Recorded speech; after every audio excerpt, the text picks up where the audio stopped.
In this video, we'll be looking at implementing the JWT created by server in the client side.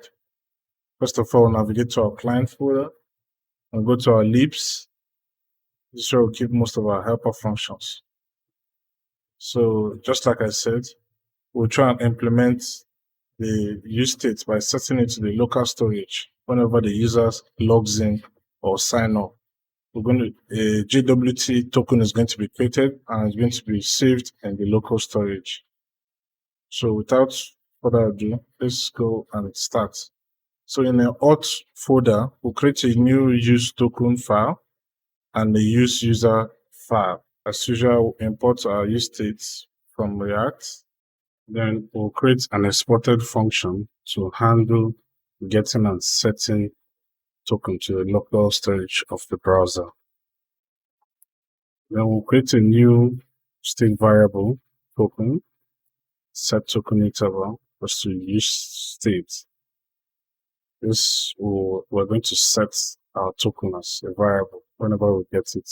So we return local storage.get item token. That's the name we give our token. You can name it to whatever you want. You can name it to maybe auth, but same name we'll be using everywhere.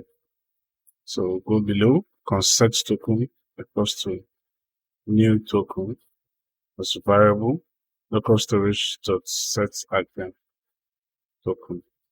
Yeah, new token. So this first argument token is the name. You can change it to what you want.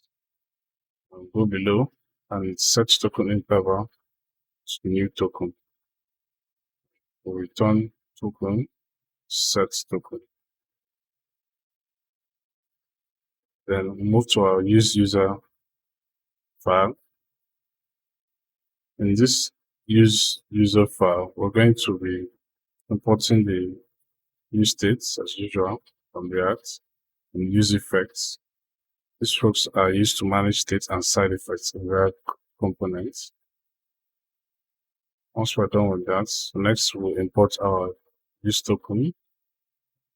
Then we'll go ahead to create an exported function that will performing some functionality for us. Const token, yes, equals to useToken. This calls the useToken hook to get the current token value from the local storage and assigns it to the token variable.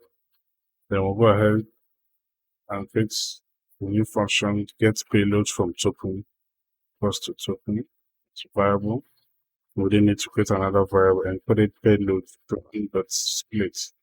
The reason why we're doing this is because a token always comes with a bearer, a bearer prefix, a bearer than the token. So we return JSON.parse so that to be able to remove that bearer word, only return the token returns to us, which is the header, payload, and the signature.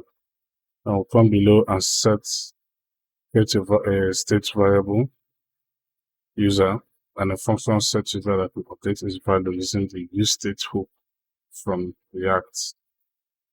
Initial value of user is set to the payload extracted from the token. If not token, return null. This means that if there's no token, then the user value is set to null. Then we'll return get payload from token. This returns the payload extracted from the token using the get payload from token function. Finally, we'll do a use effects. That's this that runs every render cycle. It's a hook function that checks if there is no token, and if so, sets the user value to null. If there's a token, then the user value is set to the payload extracted from the token using the get payload from token function. Then finally, we'll return user. This returns the user state variable from the useUser hook. This means that the user value can be accessed and used in a React component.